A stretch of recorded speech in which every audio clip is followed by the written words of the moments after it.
Hello friends, నేను మీ Errabelli Rajinikanth, political analyst. Janapaksham talk షోకి స్వాగతం. ఇవాళ కల్వకుంట్ల కవిత గారు బీజేపీలోకి వెళ్తుందని చెప్పి, లేదు కాంగ్రెస్లోకి వస్తుందని చెప్పి, లేదు మా అక్క కొత్త పార్టీ పెడితే ఆమె సీఎం అవుతుంది, మేమందరం ఎమ్మెల్యేలు మినిస్టర్లం అయిపోయామని చెప్పి ఒక వర్గం, ఒక క్రమశిక్షణతో కలిగినటువంటి ఒక హిందుత్వవాది అయినటువంటి బండి సంజయ్ గారు ఈ యొక్క దూకుడుని కట్టడి చేయడానికి బీఆర్ఎస్ ప్రభుత్వం తనపై తన అనుచరులపై ఒక 100కు పైగా కేసులు పెట్టడం, ఇప్పటికే కాంగ్రెస్ బీజేపీని ఒక స్కామర్స్ పార్టీగా వర్ణించడం, అంటే స్కామ్ ఉన్న వాళ్ళందరూ బీజేపీలోకి వెళ్ళి స్కామ్ల నుంచి తప్పించుకుంటున్నారు అనేటువంటి వాదన. మరి రజనీకాంత్ గారు చెప్పే భవిష్యవాణిలో కవిత ఏమవుతుందో ఇప్పుడు చెప్తాను సెటరికల్గా.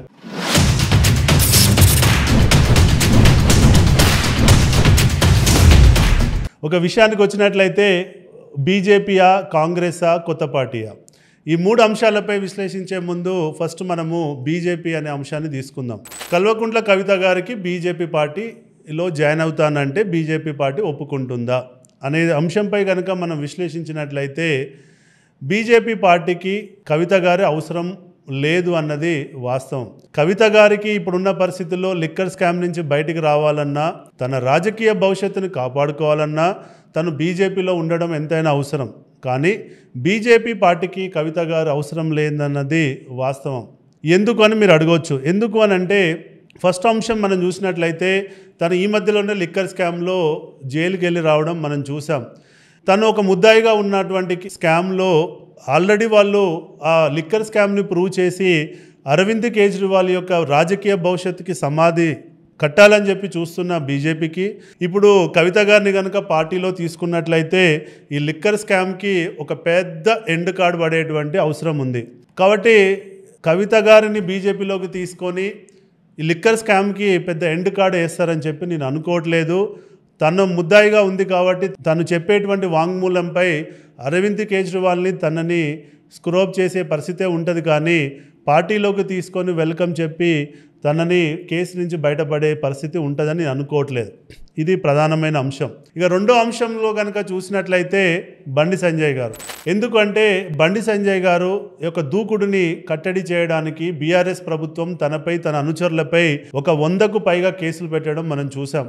అట్లాంటి పరిస్థితుల్లో రేపు అదే కుటుంబం నుంచి కవిత గారు బీజేపీలోకి వచ్చి తన పక్కకు కూర్చుంటానంటే ఫస్ట్ ఆ పార్టీని వదిలిపెట్టి పోయేటువంటి వ్యక్తి ఎవరైనా ఉన్నారంటే అది బండి సంజయ్ గారు. కాబట్టి ఒక క్రమశిక్షణతో కలిగినటువంటి ఒక హిందుత్వవాది అయినటువంటి బండి సంజయ్ గారు తనను పార్టీలోకి ఆహ్వానిస్తాడని చెప్పి నేను అనుకోవట్లేదు. సో ఇది ప్రధానంగా రెండో కారణం. సో కవిత గారికి బీజేపీలో స్థానం లేదనే దానికి మూడో కారణం వచ్చేసి ఏంటంటే ఇప్పటికే కాంగ్రెస్ బీజేపీని ఒక స్కామర్స్ పార్టీగా వర్ణించడం మనం చూస్తున్నాం. అంటే స్కామ్ ఉన్న వాళ్ళందరూ బీజేపీలోకి వెళ్ళి స్కామ్ల నుంచి తప్పించుకుంటున్నారు అనేటువంటి వాదన మనం చూస్తున్న సందర్భంలో బీజేపీ పార్టీ ఇంకొక స్కామర్ని బీజేపీలోకి ఆహ్వానిస్తుందని చెప్పి నేను అనుకోవట్లేదు. ఎందుకంటే ఇప్పటికే అజిత్ పవార్ గారిని బీజేపీలోకి తీసుకురావడంపై పెద్ద చర్చ జరుగుతుంది. అంతేకాకుండా హిమంత్ బిశ్వ శర్మ గారిని తీసుకొచ్చి తనని అస్సాంకి సీఎంగా చేయడం కూడా మనం చూసాం. తనపై ఆల్రెడీ ఒక స్కామ్ నడుస్తున్న సందర్భంలో తనను పార్టీలోకి ఆహ్వానించడమే కాకుండా తనకు సీఎం పదవిని కూడా ఇవ్వడం మనం చూసాం. అంతేకాకుండా తృణమూల్ కాంగ్రెస్ నుంచి సువేంద్ర అధికారి గారిని కూడా తీసుకొచ్చి బీజేపీ ప్రొటెక్ట్ చేస్తుందనే వాదన మనం చూస్తున్నాం. అంతేకాకుండా అశోక్ చౌహాన్ గారిని కూడా తీసుకొచ్చి బీజేపీ ప్రొటెక్ట్ చేసిందనే వాదన మనం చూస్తున్నాం.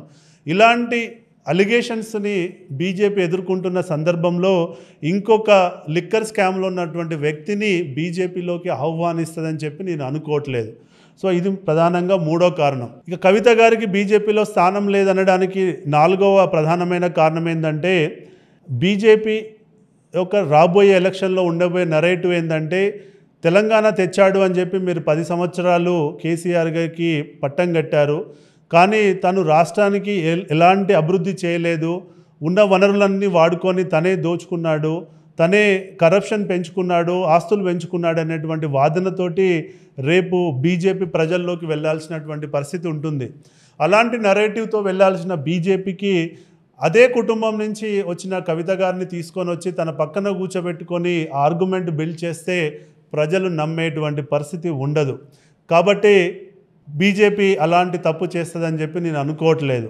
ఇక ఐదో అంశం ఏంటని మనం ఆలోచించినట్లయితే కవిత గారి వల్ల ఎంత ఓట్ బ్యాంకు బీజేపీకి హెల్ప్ అవుతుంది. సో మనం చూసినట్లయితే తను ఈ రోజు వరకు కూడా ఒక ఎమ్మెల్యేగా కూడా గెలిచినటువంటి పరిస్థితి లేదు.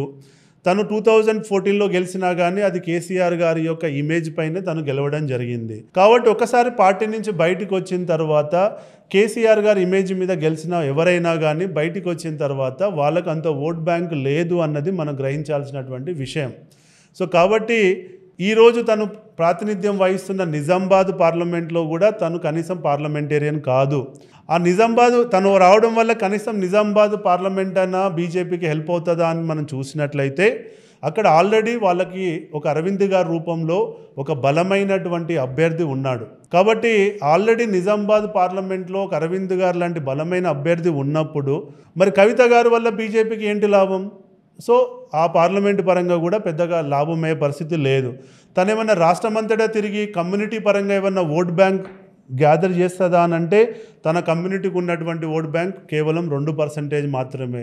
అంటే అటు కుల ప్రాతిపద్యంలో కూడా ఎలాంటి ఓట్ బ్యాంక్ యాడ్ చేసేటువంటి పరిస్థితి లేదు.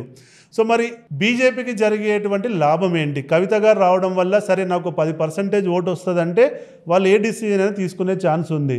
అటు కులం పరంగా ఉపయోగం లేదు, ఇటు తనకున్నటువంటి స్థానబలం పరంగా కూడా ఉపయోగం లేదు. కాబట్టి ఈ 5 అంశాలను కనుక మనం చూసినట్లయితే కవిత గారికి బీజేపీలో ఎంట్రీ లేదు అనేది వాస్తవం. ఈ 5 అంశాలను కనుక మనం విశ్లేషించినట్లయితే బీజేపీ గేట్లు ఏ రోజు కూడా కవిత గారికి తెలుసుకోవని చెప్పి రజనీకాంత్ గారి జాతకం చెప్తుంది. ఓకేనా? సో మీకు అర్థమైంది అనుకుంటా విషయం ఏందన్నది. సో కాబట్టి బీజేపీలోకి పోతుంది మా అక్క అని చెప్పి ఆశలు పెట్టుకున్న వాళ్ళందరూ నిరాశ పడాల్సిందే. అక్కడ మోడీ కానీ అమిత్ షా కానీ బండి సంజయ్ కానీ ఎంట్రీ ఇస్తారని చెప్పి నేను అనుకోవట్లేదు. బీజేపీకి మీకు ఎప్పుడు ఎగ్జిటే, కాబట్టి మీకు ఆప్షన్ లేదు. మీరు దాన్ని మర్చిపోండి ఇక.